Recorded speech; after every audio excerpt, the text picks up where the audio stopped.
This podcast may contain disturbing content for some listeners. It's intended for mature audiences. Listener discretion is advised.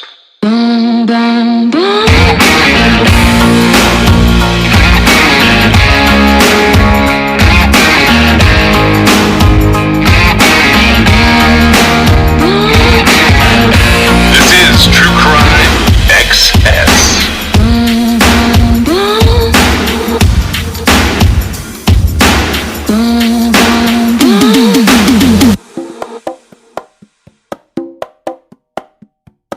It's been more than 20 years since the murders at KK's Corner. Good evening, I'm Cynthia Arsenault. And I'm Jillian Corder. Though one man is in prison, there is still a second killer who has never been brought to justice. This weekend, the case will again receive national attention on the ID channel. KPLC's Teresa Schmidt talks to one of those interviewed.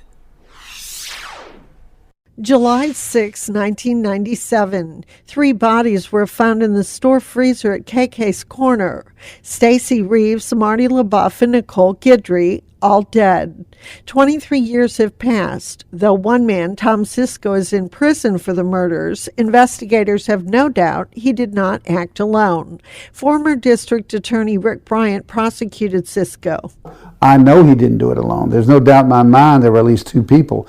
And I base that on, number one, to control 3 people in a store is difficult enough. But number 2, our eyewitness, Virginia Johnson, saw 2 people. In fact, she's the one who did the composite drawing under hypnosis on one, and the other individual had the rabbit foot keychain, which is Thomas Sisko. Bryant says he's pretty sure he knows who the second killer is. This guy was from New Orleans, and he was one of Sisko's best friends, and he is a perfect match to the composite drawing that was shown on TV. Is he still alive? Yes. He is still alive, okay. But he had an alibi with his girlfriend. Oh, well. And he claims he was never in Lake Charles. Bryant is doubtful a second person will ever be brought to justice. Thomas Sisko is a liar. He's named about 6 different accomplices he had, and they all turned out to be lies. Number 2, there's no DNA. Number 3, there are no fingerprints. So the only way you could get another person or to try someone is either they confess, or we find a videotape that was stolen that night from the store, something of that nature. Other than that, I don't know how we'll ever find out who the other person was, because we can't believe a word Sisko says. Bryant admits he would love to see the other killer arrested and convicted. I would be the happiest man alive if we found the second shooter, the second person involved. Trust me, I would be happy. I would go back and the DA could hire me and I would prosecute him to the fullest extent of the law and seek the death penalty. But reality is, based on what we know, and 20 years later, I just think that is just so impossible to do, because the only witness who truly knows who did it is Thomas Sisko, and he is useless as a witness. Bryant is one of those interviewed for the national program called Killer in Question on the ID channel. The episode is called Man with the Rabbit's Foot, which refers to Sisko. At your service, Teresa Schmidt, KPLC 7 News. Once again, the episode on KK's Corner comes on at 8 p.m. Central Time this Sunday night on the ID channel. Again, that program is called Killer in Question, and the episode is named The Man with the Rabbit's Foot.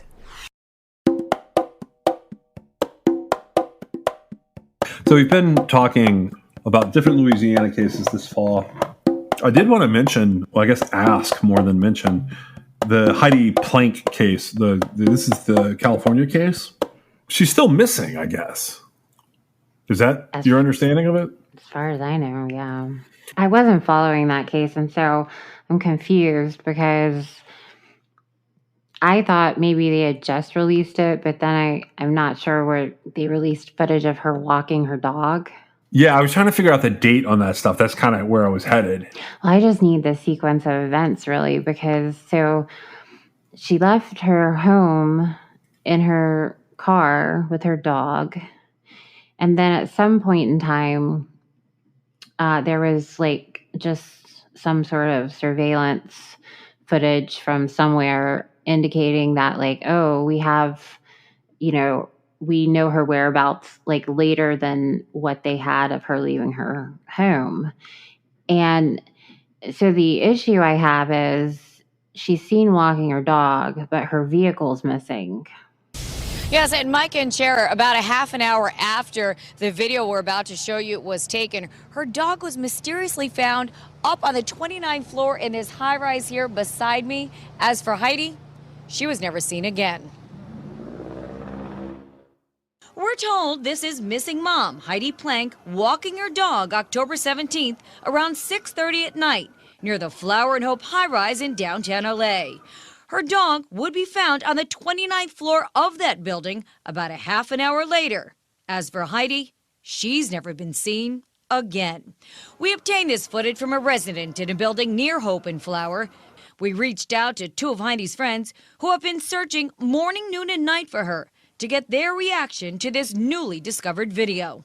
It looked like she knew where she was going. I mean, in the video, it looks like she was just simply taking her dog for a quick walk. I mean, she doesn't have her purse on her. She doesn't have keys in her hand. Other video from that day shows Heidi leaving her mid-city home with her dog en route to her 11-year-old son's football game in Downey. Family and friends say she seemed antsy at the game and left early. Why she then turned up near this downtown LA high-rise is a mystery. There's no connection that she has that I'm aware of. So I feel like that's another one of the mysteries is what was she doing there? Who did she know there? It's been almost a month now since anyone has seen her. We have confirmed that there were several staff who knew her, recognized her dog. Her ex-husband thinks her disappearance has to do with her boss at Camden Capital Partners, Jason Sugarman. Sugarman is facing federal charges for allegedly swindling some $43 million in pension funds from a Native American Indian tribe. Sugarman happens to be the son-in-law of Peter Guber, the co-owner of the Dodgers, Golden State Warriors, the LA Football Club, and Mandalay Entertainment. Here's video of Sugarman at Plank's home a day or two after she vanished, leaving donuts on her doorstep. Detectives have remained tight-lipped about this case. Meantime, her friends say they'll continue to do all they can to find Heidi. It's painstaking, and we're tired, and our hearts and our heads hurt. And Heidi's Champagne Range Rover has also yet to be found. For now, reporting live in downtown LA, Mary Beth McDade. We'll send it back to you guys in the studio. And, maybe they just haven't found it yet. It seems like that would be lame if they haven't found it yet. But she left her phone and her computer at home, which the computer I can see, the phone is a little weirder. And her dog was found wandering around on an apartment building floor. And I think it's the apartment building they got the footage from. Yeah, it's the Hope and Flower, but the dog was on the 28th floor. Well, clearly he got in there somehow. Yeah, that was really strange to me. Just certain cases have like one or two things that stand out, and you just pretty much named why this one is even on my mind. So I think somebody could have just let the dog in the building, honestly. And then I wonder, so it seems to me like the dog being found on the 28th floor makes you want to take a good look around the perimeter to see if somebody jumped, right? Yeah, I agree with that. Yeah. Except, why would you? So she has a child. I believe the child's 10 or 11. She's missed this child's birthday. So between the time she went missing and now he turned 11. And so she's dead. I mean, there's no question that this is, it's a sad situation. But having missed her child's birthday, I would say there's no question. Now, was it an accident? Because her car is missing, it makes me think, well, maybe she just drove off into the water, right? Except then I go back to the surveillance footage of her walking the dog. And I think to myself, well, what'd she do? Drop the leash, then get back in her car without her dog? I can't figure out. She didn't have a phone, so it's not like anybody was calling her and making her mad, right? Right. They haven't given any connection that she possibly knew somebody living in the apartment building. Have you heard anything about that? No, they haven't said anything about that. They basically said that she left her son's football game on October the 17th at halftime.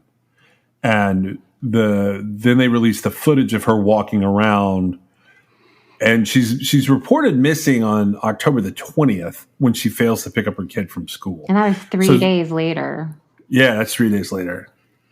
But she had I'll tell you what, so I complain about past revere type situations, but they have done a really good job of trashing Heidi in different media outlets about the things that have gone on. So she was married to this guy, James Wayne, back in 2008. And then 4 years later, they get divorced. And then they basically start having custody issues in late 2014. And all the way into 2015, it's sort of playing out in the court. And so that's what drew my attention to it. But the father was only awarded full custody of their son in October. In 6 days before she disappeared, he gets custody of the kid. But he also reported her missing. He did. And he was the one who figured out the dog. Yeah, he ends up retrieving the dog because of messages to her phone, which were left at home. But, I can never tell with custody documents. So sometimes the stuff that's in custody documents can be overblown. It always is, just about, because you're trying to make your point. Yeah. So there were incidents where she was accused of trashing her kid's bedroom and jumping out of a window and climbing over a fence. All of that was a few years ago, at least, right? It was multiple years ago. Yeah, the kid was 4 at the time. So there wasn't anything 2012. Brand new, right? Nothing that I saw in there. There was some 2017 stuff, but it seemed more like reporting than it seemed like new stuff. But she did go into a psychiatric facility in October of 2015. And normally in a situation like this, I would just look at the ex-husband and be like, that's the guy. But it seems like everything was going his way. I don't feel like he did this. You do realize her boss was being investigated, right?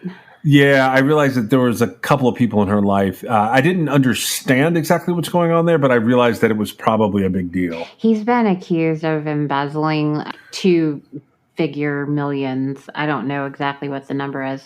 It's a fraud scheme, right? I don't know, but he's been accused of embezzling a large amount of money. And the comment that's been made is they felt like she would have knowledge of the situation. Well, she was the financial controller for the company, which makes me wonder. The company is Camden Capital Partners, and one of the guys is already doing 15 years in federal prison at San Pedro. Well, whatever I read, it just said that her relationship with whomever was being looked into by the Securities and Exchange Commission, at this particular time that's relevant to her disappearance, she would have had daily interactions with him. And so that would be, what we, it's a vital witness to whatever's happening. And so that gives it sort of a skew, but it's possible that it had nothing to do with that. Because nothing has happened yet. They're just investigating it. But I would like to know if she typically who leaves their phone at home ever? I sometimes leave my phone at home. It's not always on purpose, but I don't necessarily take it with me everywhere. That's less likely to happen in the current time. But I used to go without a phone. For years, I did not actually have a cell phone. She has a 10-year-old kid who wasn't with her. Right. Okay. Right. And so if her kid had been with her, I could see that. But it's really hard for a parent with a youngish child to not get into contact with them, if necessary. I agree, yeah. And so sort of based on that, I find it really odd, and it's almost like maybe she thought somebody was tracking her and she wanted to not be tracked. That's what popped into my head because of just sort of the way everything went down according to what's been reported.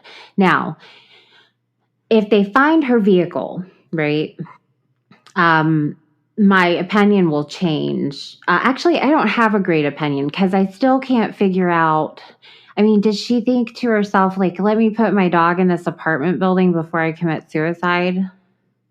Or did she think, like, because I would say because her vehicle is missing, until it's found, she drove herself off into water somewhere, but probably by accident, right? Except that doesn't. It's hard to do that where she is. Well, no, it doesn't account for the dog being in the apartment building. Yeah, so I went and read up on the bosses that they're talking about in the news, and these are all like, if you skim through the articles, you'll see mentions of their names. One of them, Jason Galanis, he was sentenced in September of 2020 for a part in a scheme from 2009 to 2011, and I keep wondering if like how long had she been there, and is she a part of any of that or the fallout from that? Because that scheme, the cover up for that scheme actually runs all the way to 2018. But when I looked at that guy got 15 years in prison for participation in multiple fraudulent schemes to manipulate the market for Jirova Financial Group. It's a publicly traded company listed on the New York Stock Exchange. And they also got him for defrauding the shareholders. And it was big numbers. Now, with Galanis, his numbers were in the $85 million, I think he had to forfeit, but they thought the scheme might be over $100 million. Now, the other guy, he's under investigation. They haven't sort of revealed if Heidi Plank is involved in all of this at all, but that's another $40 million scam. And that's the current one being investigated, right? Right. Yeah. And so the theory would be that, if she is no longer available to give any sort of witness accounts, perhaps the case wouldn't move forward. Yeah. And so here, okay, as I was saying, I could see me leaving the house with no phone. But here's where it gets weird for me. And I don't know anything about this woman except what I've read in court documents and what I've seen put out in the media. But it's rare that a dog owner would just drop leash and go. And I keep picturing, because in one of the early articles I read here, they said that Sugarman, this other guy who was linked to Galanis, they said that he had been seen bringing her muffins or after something. She disappeared, and it was at her house. That smells bad. That seems like I was going to get something, and what I was wondering was if she didn't get chased, and that's why the dog got dropped. Well, and so that would be something. Except, okay, well, I guess that would explain it, because I was going to say, well, if she was taken, right? Because being taken would make you drop the leash, possibly, right? Yes. Okay. But then, why is her car not found? Because somebody got rid of it, I guess. I mean, it's pretty hard to get rid of a car. And that's not to say that it just hasn't been found yet. They're in LA, right? Right. This is Los Angeles. And so, there's gazillions of cars there. But I think that, so the guy bringing the muffins, I felt like that was, well, I don't know how many times he's brought her muffins previously, but I would say that would be something where he could say later, well, I dropped off muffins. Why would I have done that if I had kidnapped and murdered her? Right. And that's horrifying. But, if he brought her muffins once a week for the past 10 years, then that's a different story. Right. It could be completely, benign. But so they didn't, the ex-husband, father of her child, I guess he had the child. You said he had custody, right? Yeah. And so she was at the football game and she left. And I believe they said that she appeared to be on edge right? That's how she was described. Yeah. So again, I don't know how the football game lines up with the footage of her leaving her house with the dog and then her being somewhere else walking the dog. I don't know the sequence of events there. I mean, I know she probably left her house before she was walking the dog, right? That makes sense. But there's 30 miles between those two places. Yeah, I'm aware of that. And so, it's shocking. And I've tried to figure it out. Like maybe she, snuck the dog into the apartment. Maybe she knew somebody was after her and she didn't want her dog to, because there was no reason for her to abandon her dog. Her ex-husband has her dog now, and I believe he's caring for it, right? And so, like, what, did the dog sneak into the building? Did she take it into the building? How did it get on the 28th floor? There's security cameras pointed out. Are there any inside?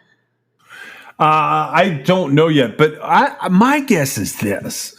When I looked at this, the Galanis scheme that he got sentenced for, there's like 10 co-conspirators, of varying degrees. Here's my guess. If there's a second scheme running that these people are attached to, and I don't know that it's even a scheme. I'm just saying that from the perspective of it's a possibility. I think that you need to look at those people around. I'm betting someone, because I looked up the rent on the building. I'm betting someone from all of this lives in that building. Like someone from her work or someone from the schemes who's related to her work lives in Open Flower. Well, I mean, I guess that's possible, but it seems like the dog wouldn't have been found there if that was the case. I was wondering if maybe somebody in this mix is like the good person and that's where she was headed.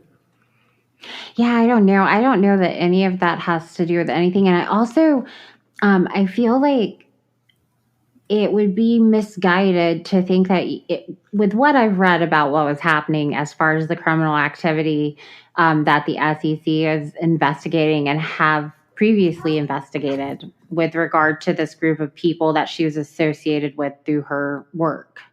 I don't think that eliminating one human witness was going to make a big difference. Yeah, but she is the financial controller. She is a financial controller. There's more than one at the company.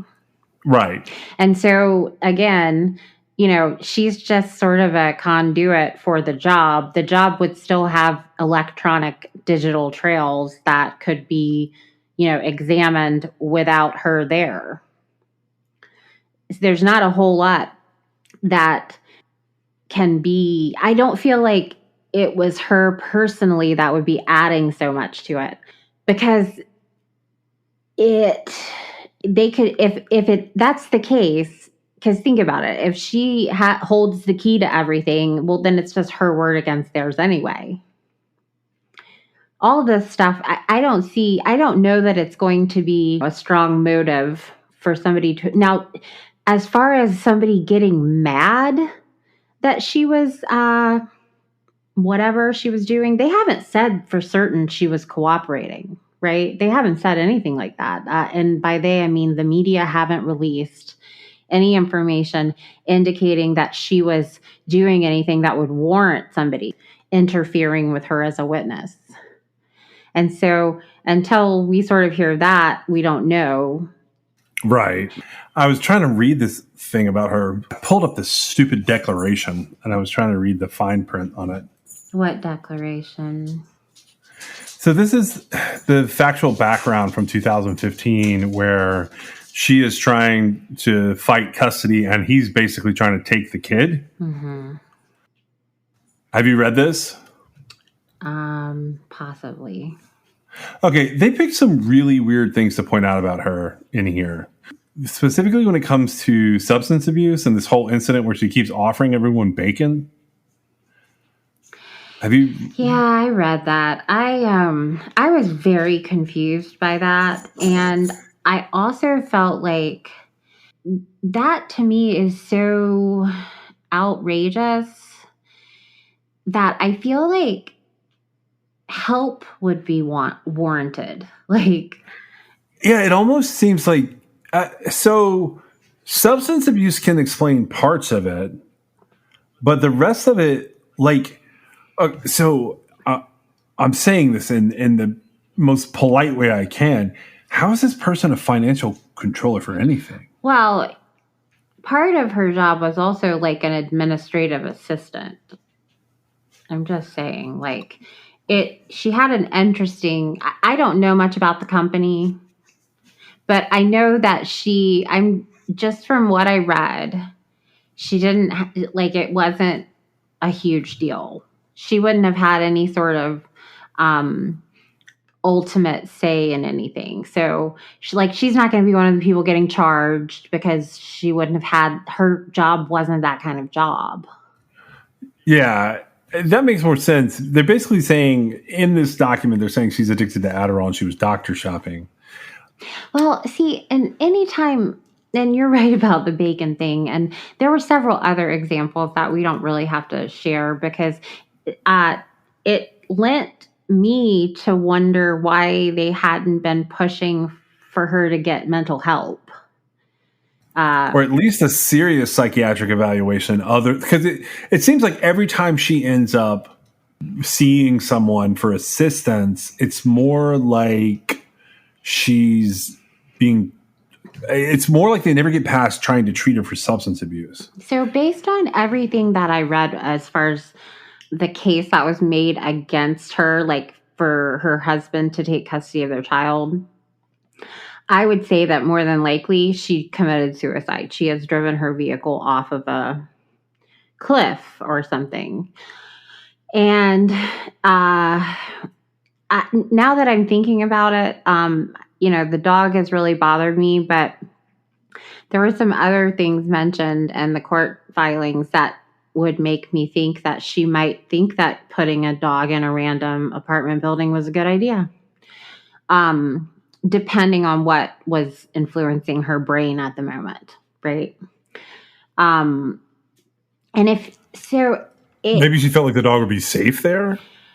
Somebody would, like, the dog's so cute, somebody would take it, make it their dog. But if she had just lost custody of her son, that had just been ruled on, is that right? 6 days, yeah. So see, she might have, she could have committed suicide, or she might have been distraught and had an accident. I don't know. I usually would go with accident and water here. Is that what you're thinking? Well, yeah, because I feel like she could, but I feel like it's got to be more towards like intentional though, because she left the dog behind. So let's say she's walking along with the dog. And, I guess the dog just needed to do its business, or they haven't elaborated on anything about what she was doing. And I find it hard to believe that there were no additional cameras in that area, just the one. Well, so this is the reason I'm even mentioning this case. The footage that just came out. So it comes out November 11th, 2021. And she's been missing since October 17th. But this is the thing that made me wonder about all of this is this footage came out with the header on KTLA, the news in Los Angeles. Video shows missing mom Heidi Plank in downtown LA minutes before her disappearance. And from everything I've looked at here and this timeline I've gone through, from what I can see of it, how do they know it's minutes before her disappearance? Oh, I think that's an easy answer, because the dog. You think it's related to the dog? Okay, well, that would make sense. Because I feel like they compared the timing with when maybe the dog was first spotted versus when like a couple finally like took the dog, and I guess the dog had on a collar, and so they had been trying to text her about the dog, and her husband saw the messages on the phone that she had left at home, which is how he knew the dog was at the apartment building. And so he went and got the dog. But I assume it's because like whenever it came up later, and they went to talk to the police went to talk to the people, because she wasn't reported missing till the 20th, because she didn't pick her son up from school, and her ex-husband, her child's father, was concerned. And so now nobody at work reported her missing, right? Right. So, that's kind of, I mean, it is what it is, I guess. So I guess, after it became a thing where they're looking into it, they went to the people who had the dog and they were like, oh yeah, we saw the dog at this time, or whatever occurred. And I guess from that, they discerned that it was mere minutes after she was caught on video. So generally speaking, I think an accident caused by the distress of the situation or a suicide would make sense here. But I wouldn't rule out that like something nefarious came to her. And now that we talked about it together, I don't think it's going to be related to her actual job, but maybe something she potentially witnessed. Yeah, I don't know about any of it really being relevant. It has a lot of stuff going on. And she does have a very unfortunate history that doesn't help her, credibility. But having missed her child's birthday, I know something happened to her. If they don't find her vehicle, I would say she's in the Pacific Ocean more than likely. And, it just is what it is. And because the dog was left behind, I would have to say that it was at least subconsciously intentional, because, like, otherwise the dog would have just been with her if it was a true accident. Yeah. The other thing is perhaps the dog got off, like ran away, like somehow. I suppose it's possible. This is one of those cases I look at and I really hope the police know more than they're telling the media. I don't think they do. And I think it's just one of those things where she was perfectly safe, right? There was no indication that anything was going to harm her. I don't think there was. No. And because of that, you've got an adult woman with her dog, and the dog is found abandoned and eventually, gets returned to her ex-husband. But I hate to say that, like, I don't think there's more to that even for law enforcement, but most of the things that end up with this having a bad outcome would be the person's own doing, right? Right. And there's no evidence of any third-party involvement at this point in time. None at all. And the fact that, her vehicle is still missing, I don't know. If they find the vehicle, I'll change my mind. I would say that I would suspect foul play if they find the vehicle.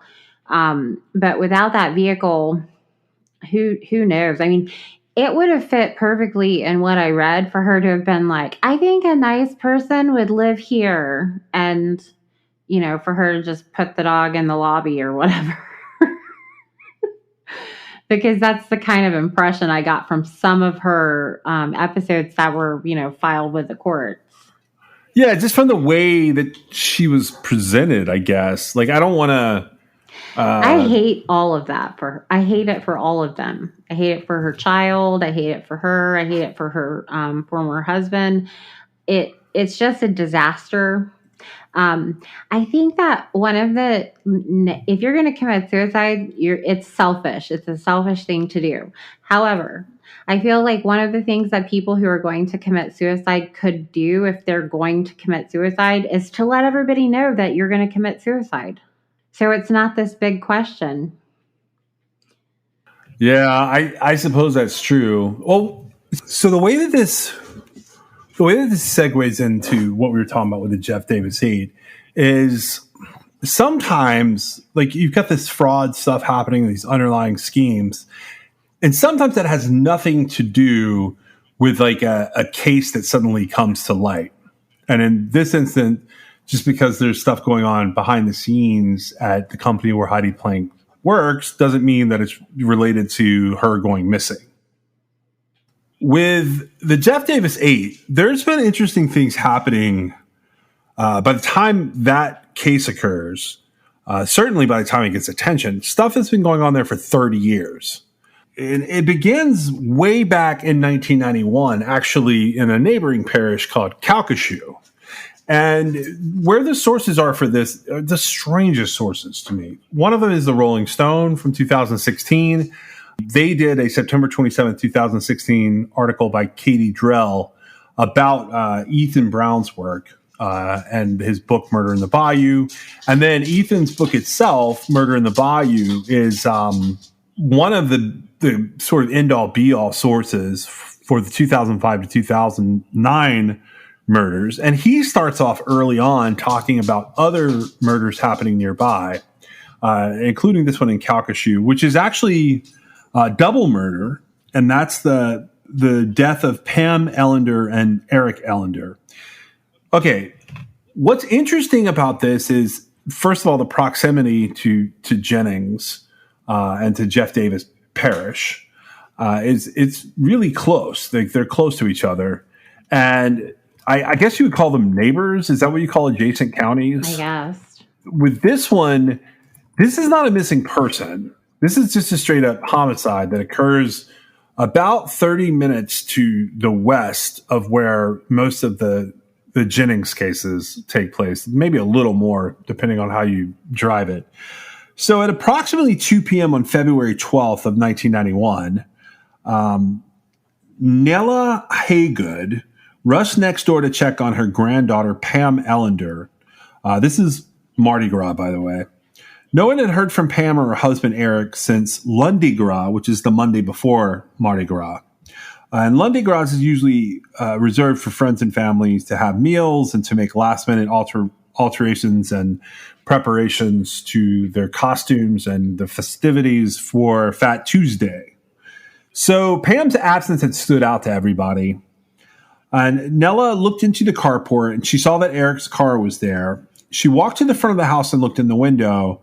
And inside, she could see there was a gun on the floor surrounded by shotgun shells. She later told investigators that Pam never went to bed with the house messed up, and she considered the guns laying around. The guns themselves were not that big a deal, but the fact that there were shells laying all over the place made her think that something was wrong. So she went in. The bedroom, the front door was ajar. She went inside and she went up to the bedroom. And Eric and Pam were in bed under the covers, but they weren't moving. And when she pulled back the sheets, she found Eric lying face up. He was only wearing his underwear. He had one eye open, one eye closed. And Pam was lying next to him, wearing just a shirt. And she could hear her 1.5-year-old great-granddaughter, Erica, crying from a crib in another room. Basically, she calls 911. The sheriff's deputies start arriving, and they start piecing together this investigation. Now, overall, this is not a mystery for very long because on Mardi Gras evening, which is just a few hours later, the Baton Rouge Police Department act on a tip and they apprehend 4 white guys, all in their late teens, early 20s, named Christopher Prudhomme, Robert Atkins, Robert Gentry, and Robert Messick, and a Toyota 4Runner that was owned by Pam and Eric. The police searching the suspect's apartments find Eric's 12-gauge shotgun, which had been freshly sawed off. That's when the barrel is cut down, and sometimes the stock as well to make it a weapon that you can conceal. And Robert Atkins, confessed that he and Prudhomme had disposed of an infant seat and a baby stroller from the Ellender home in a drainage canal. Those items were recovered exactly where Atkins said they were. So they took a series of incriminating statements from the people around these 4 suspects. And this is one of those things that, like, sort of for me becomes like larger than life. A friend of Christopher Prudhomme said that he had been watching Helter Skelter with Chris just before the murders, and that later in the early morning hours of February the 13th, Robert Atkins and Prudhomme visited his home, visibly shaken. They looked very scared, And he told everyone there that they had done something bad. And when they asked what he had done, he told them not to worry about it. He didn't want anyone in on it.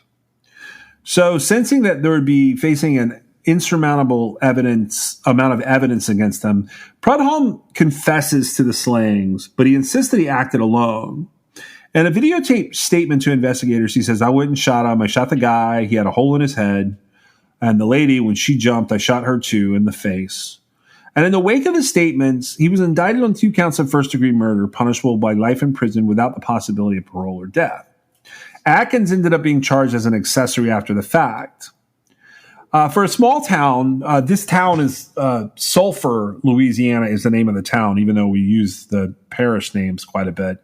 Sulphur is a small town. At the time, it had less than 20,000 people. This was, for the people in the town to have this case wrap up as quickly as it did, this was how the criminal justice system seemed like it was supposed to work, which rarely happens in a lot of cases, so it's sort of viewed as a miracle in Brown's words. 2 weeks later, Prudhomme was found hanging from a shower stall in the parish jail. The noose had been fashioned from torn bed sheets. Prudhomme left a long suicide note which he proclaimed the innocence of his co-defendants Robert Atkins and Robert Messick. In the note, Prudhomme asserted again he was solely responsible for the Ellender slaughter. Neither of them knew positively of my actions, had no reason to believe in my acts of violence, which I would also like to say I enjoyed very much in the taking of those 2 individuals' lives. Prudhomme signed off his suicide note by quoting lyrics from a song by Houston thrash rockers DRI. "Fuck the system, it can't have me, I don't need society." So with Prudhomme dying, the parish considered the Ellender case closed. But Huey Littleton, who was Pam Ellender's father, he was not convinced that justice has been served, and he hired private investigators who continued to interview witnesses. According to those interviewed, there were more than a dozen people in the Ellender's bedroom when they were killed. Huey Littleton found Prudhomme's repeated assertions of responsibility, specifically sole responsibility, to be suspicious. Prudhomme wrote in his suicide note, "I will not be able to testify in court," a statement of defiance, given that the question of guilt was not settled, but also a bizarre one too, since he had already confessed. So the thinking became, was Prudhomme saying that he would not be used to convict others who were perhaps more culpable? And Huey wanted to know who he was protecting and why. So this kicks off like this crazy series of events that I'll just ask you. You read Murder in the Bayou about the same time I did, right? Right. What did you think any of this was related, or it was just malfeasance sort of being documented? Because this is even before the Dateline expose. Yeah, I don't think any of it is related any more than anything else is. It's just like bad. It's a documentation of just random malfeasance. That's sort of what it feels like. One of the things that did stand out to me, though, was Littleton and the private investigators he was using. They dug into the Calcasieu Parish Jail, and they were able to figure out that it would have been very difficult for Prudhomme to kill himself, and that Prudhomme had been led into a shower by the jail's intake officer, who was a guy named Dave Carson. Dave Carson has some stuff sort of hanging over him because he's connected to an earlier death that is considered to be similar to Prudhomme's. On May 7th of 1988, there was a 21-year-old patrolman named Stephen Sandlin working under Carson in Mountain Air, New Mexico. He was found dead in the department's offices by a gunshot wound. Carson discovered Sandlin's body and service weapon just hours after the two had been arguing over traffic tickets. And Sandlin's autopsy results were inconclusive. And the end result was they only found insignificant traces of gunpowder on his hands, which essentially ruled out the possibility that he killed himself. And Sandlin's family had long maintained that he had been murdered. And Sandlin's father, Tom, even told Unsolved Mysteries that Steve's death was a homicide. I think they killed him to keep him quiet. At the point in time that Ethan Brown is putting all of this story together, Dave Carson no longer works for the sheriff. He's a licensed private investigator down in Louisiana, running basically a little investigative agency. So he tries to reach him, and he can't reach him. He goes back through the notes that Littleton's investigators have made. And this is one of those cases where it was pretty much closed so quickly that the paperwork on it's really thin. I don't know if that makes sense, but they basically write incident reports and narratives of what happens with the suspects. But it does end up coming back into the courts in 1995. In February of 1995, Robert Atkins was charged with 2 counts of second-degree murder. And then Philip Ledoux and Kurt Dragon Reese were indicted as accessories after the fact. Reese pled guilty, and he received a 2-year sentence. Ledoux went to trial and was convicted, but somehow only got 4 years. Hugh Littleton was very disappointed in the sentences that came out of all of this. He had pushed really hard to see Ledoux and Reese brought to justice for Pam and Eric's deaths. Which, do you think without that pushing, it would have happened at all? No, I don't. That's the thing. I don't even. So first of all, even though there's very little paperwork from the side of the law enforcement in this case, Huey Littleton racked up a lot of time, a lot of miles, and a lot of money trying to solve this case. It's his persistence that got this into court beyond Prudhomme's suicide at all. And we talked about a little bit, actually, I don't know that it made it into the show, but we talked about it when we were doing the McDonald case, about how, Jeffrey McDonald's father-in-law they basically were the driving force behind him being arrested, right? Right. And it's interesting in this case that sort of what transpired and sort of the result, and he was still not happy with it, right? And so when we did the McDonald case, we wondered, well, how often is it that, the loudest one gets heard? And so, if there's not somebody pushing for the justice to happen, it just doesn't take place. And how fair is that in our justice system? It's weird. It's not fair. It shows some of the imbalance. And also the fact that Helter Skelter comes up in here was so weird to me. And I think that Brown sort of did it and poked at it, but it's in the paperwork. So he's not wrong to mention it, because that's another thing that comes up in the McDonald case. Well, so who were the 12 people in the room? Well, so the idea is that Prudhomme may not have even been there. And even though Littleton does what you just described, where he pushes and pushes to get justice, just like Freddie in the Jeffrey McDonald case. Right. What he never comes up with is a really clear understanding of what happened. Law enforcement had suspected that it was a botched robbery of some kind, and they felt like these people were influenced by substances and watching Helter Skelter. It's sort of a weird little theory they put together. There was one witness that the private investigator for Littleton came up with. This guy basically sort of confirmed to Littleton that Chris Prudhomme was a fall guy. And Chip Richard, who was a confidant of several of the suspects in the Ellender case, he had said that Prudhomme wasn't even present at the Ellender house the night of the murders, and that he had taken the fall for Ledoux and Atkins, and no one knows why.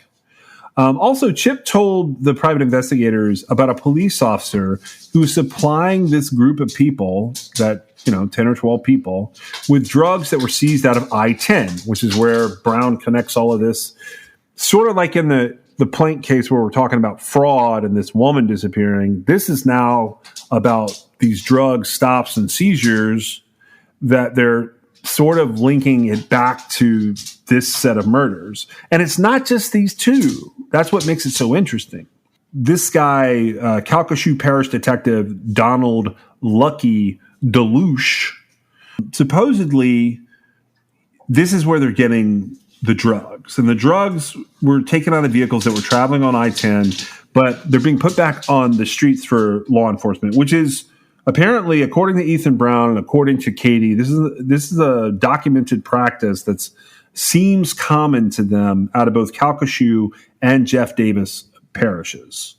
The hustlers called it this phenomenon, supposedly, dope on the streets, dope on the table, dope on the streets, meaning drugs that were seized on I-10 and then like show up in the pictures and the video for the media, then get resold by the cops. At this time in the 90s, this detective, Lucky, that they're talking about, he's the director of the Calcasieu's Violent Crimes Task Force, which is their homicide unit that comprises officers from the sheriff's office there at Calcasieu, the Louisiana State Police, and the local police departments.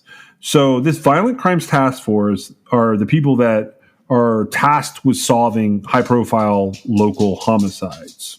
Their most significant case comes on July 6th of 1997. Early that morning, Stacey Reeves, Nicole Guidry, and Marty LaBouffe were killed in an apparent armed robbery at KK's Corner, which was a convenience store and gas station near the corner of Highway 14 and Tom Helbert Road in Calcasieu Parish. The victims were shot multiple times, and their bodies were tossed into the store's cooler. Because the perpetrators left no physical evidence and had even removed the store's surveillance tape, the crime went unsolved for more than a year. The parish called in the FBI, and the sheriff offered a reward of up to $100,000 for information leading to the arrest and the prosecution of the killers. The case went cold, no suspects were named, no official leads were announced, but behind closed doors, it was said that the sheriff's office was sitting on some pretty important information about the crime, and that this secret information or intelligence that had been gathered possibly linked the KK Corner murders, the triple murder there, to the double Allender homicide. The department said that they received 30 to 40 tips implicating Sheriff McElveen's of Calcasieu Parish son. And according to a former Calcasieu Parish sheriff's deputy, this was all confirmed. A decade before young Richard McElveen had allegedly been spotted at the Ellanders on the night of their murder, he was now being implicated in this other murder case. So a decade before he kills the Ellanders, and now he's being implicated as being part of this triple murder. My point in recounting some of this is that this goes beyond police misconduct, and this goes beyond putting drugs back on the street. We now have somebody whose relatives are in power that is basically getting drunk, getting high, and killing people, and then talking about it, and it's all being covered up. Now, you got to remember, this is not in Jeff Davis Parish. This is in Calcasieu Parish. So it's, basically the next neighboring parish to the west. Has the KK Corner shooting ever been resolved? The reason I'm curious, because I don't know if you realize this or not, but one of the victims, not the teenage girl and not the boy, so I think it was it was the young lady that Stacey Reeves. That's what her name was. She had twin baby daughters at the time that she was killed. Are you aware of this? I think I knew they were children. I don't think I knew they were twins. She had twin girls, and one of her daughters passed away this year. She overdosed. And I read that recently. You're right. And it was just really sad to me. And I was so I've thought about that. She actually appeared on something and talked about it a little bit, and then not too much longer. It wasn't too much time didn't go past before I saw where she had died. And it was an overdose. And so that's how, she had issues because of, having her mom taken when she was very young. And I believe she was raised by her grandmother maybe, but that stuff runs really deep. And so I was just curious if it's been resolved. There is a person in prison for it who is sentenced to die. But his case has been in limbo for a while. And so I'm stepping away from the Ethan Brown coverage for this for a second, just to like give you like the rundown on this. This guy, Thomas Francisco, was found guilty of first-degree murder, and he was sentenced to die. On appeal, his conviction was thrown out, and he spent 5 or 6 years going through the appellate process. Finally, in 2010, he ends up being allowed to plead guilty to 3 counts of manslaughter. But there's questions about whether or not he did it on his own. And as recently as 2020, I found articles in the local news down there, particularly with KPLC, which is the Lake Charles, Louisiana news, talking about what I'm about to say. This article is from the KPLC TV website from Teresa Schmidt on November 13th, 2020. It's been more than 20 years since the murders at KK's Corner. Although one man is in prison, there is still a second killer who has never been brought to justice. And this weekend, the case will once again receive national attention on the ID channel. July 6th of 1997, 3 bodies were found in the store freezer at KK's Corner. And this is the case we're talking about. And although one man, Tom Sisko, is in prison for the murders, investigators have no doubt he did not act alone.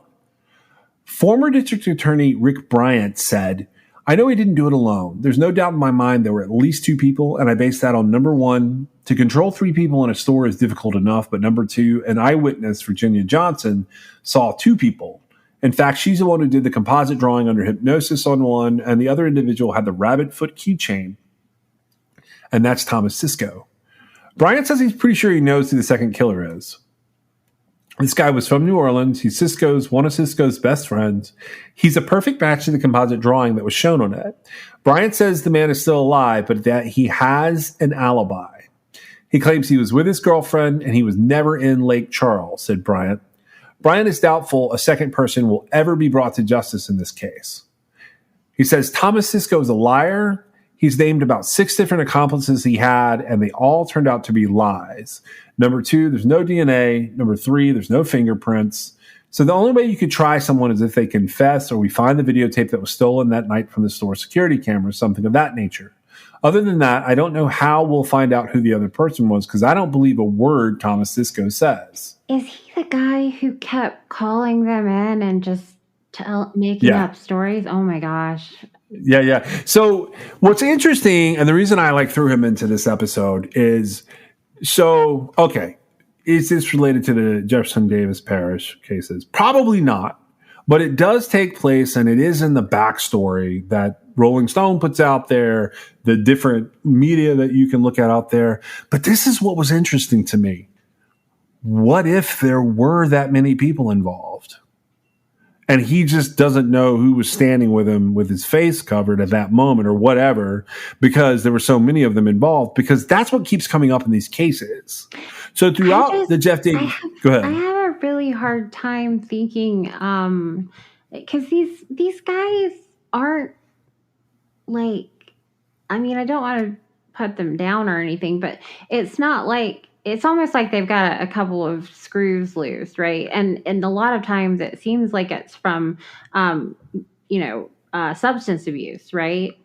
And so it just seems like the more that would be involved, the less likely it would go on and on unsolved. You mean just from people talking? Yeah. Well, they had the one guy. I don't know how hard they looked. I always wonder about these cases. Why do they automatically say there's no DNA, no fingerprints on a case that old? I think that they didn't collect any. Oh, I see what you're saying. They're not saying it didn't exist. They're saying that back in 1997, they didn't collect it wasn't collected. And it's not like they could go collect it now. But, I find it really hard to believe, especially this, the guy that we're talking about here, that, he just has gone crazy from what I've seen of his, is he still convicted of it? It was overturned. He pled guilty to manslaughter, and now I believe he's still alive and in prison. Okay, and so whenever it was happening, I mean, he was just putting on a show for everybody. It was the most ridiculous thing I've ever seen. So I find it really hard for somebody like that. Okay. Because you have to think about it. Can you really have this guy who's clearly got some screws loose, right? Can you have this guy do this and like get away with it for so long? It just doesn't seem like he's got it that together, right? And then to say like, oh, there's all these other people involved. Well, maybe, but it seems like they aren't real loyal to one another in a lot of situations. And so it'd be, the first one that talks gets the get out of jail The free deal. card. Yeah. And so you would think that, somebody would be speaking up.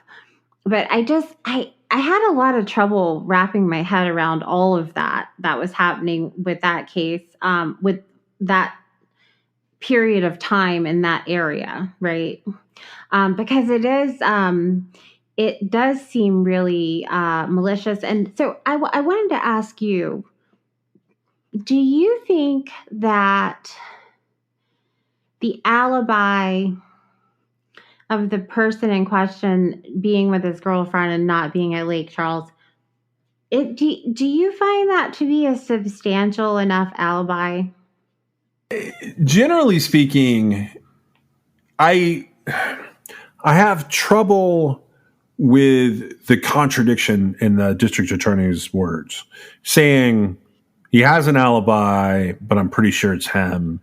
I want to know why he thinks that. And he comes around and says, look, we'd have to have the videotape or something from that night that we didn't have before in order to try anybody else in this case, or we'd have to have them confessing.